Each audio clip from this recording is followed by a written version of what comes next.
Bien sûr que je suis confiant. Si je n'étais pas confiant, je resterais tranquillement chez moi. Je crois à ce que je fais. Je me sens porté par une adhésion qui est réelle. Alain Juppé avec 36% des intentions de vote, moins 6 points, devance toujours Nicolas Sarkozy à 30%. Mais la dynamique est du côté de François Fillon, plus 7 points en un mois à 18%. Vous pouvez analyser la situation. D'abord, je pense que François Fillon était sans doute sous-estimé dans les sondages précédents. Oui, mais je l'ai toujours été, c'est ça qui nous étonne. Je l'ai toujours été. Le duo annoncé par les médias et par les sondages n'est pas la réalité du terrain. On a vendu et survendu un duel pendant des mois. Aujourd'hui, c'est un trio. On est à une semaine du premier tour. On verra bien qui sera le duel du deuxième tour. C'est un revenu véritablement universel. Est-ce que tout le monde va le toucher? De Madame Bettencourt, qui ne va pas attaquer naturellement, jusqu'à la vendeuse de presse unique. On vote pas Juppé pour éviter Sarkozy ou Sarkozy pour éviter Juppé, on vote Fillon.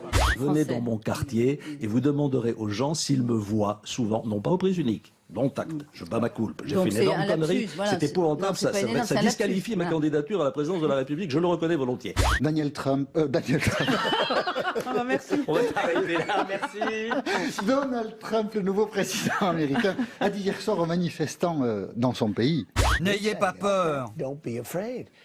Nous allons retrouver notre pays. Mais vraiment, n'ayez pas peur. L'élection vient d'avoir lieu. Et il faut nous donner du temps. Avez-vous peur de Donald Trump? Écoutez, au moins vous aurez réussi à nous faire rire avec Trump. Avec autre chose, je suis d'accord. Ça sera peut-être la seule fois. Scandale aussi en une du journal Métro qui parle d'insultes à la mémoire de ceux qui ont combattu le nazisme. Je traduis Métro. On donne du temps d'antenne à un leader fasciste en ce jour du souvenir. Leader fasciste, c'est comme ça que le journal voit Marine Le Pen.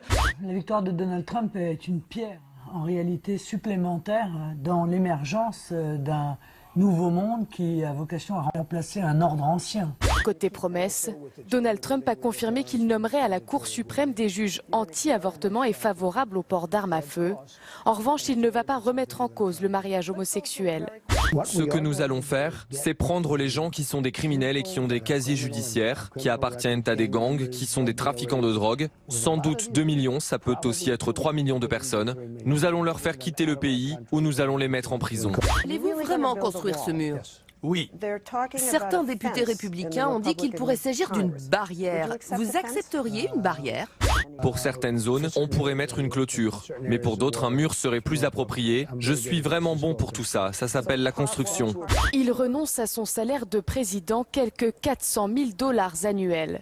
Donald Trump, dont la fortune personnelle est estimée à 3,7 milliards de dollars, ne percevra que le dollar symbolique exigé par la loi.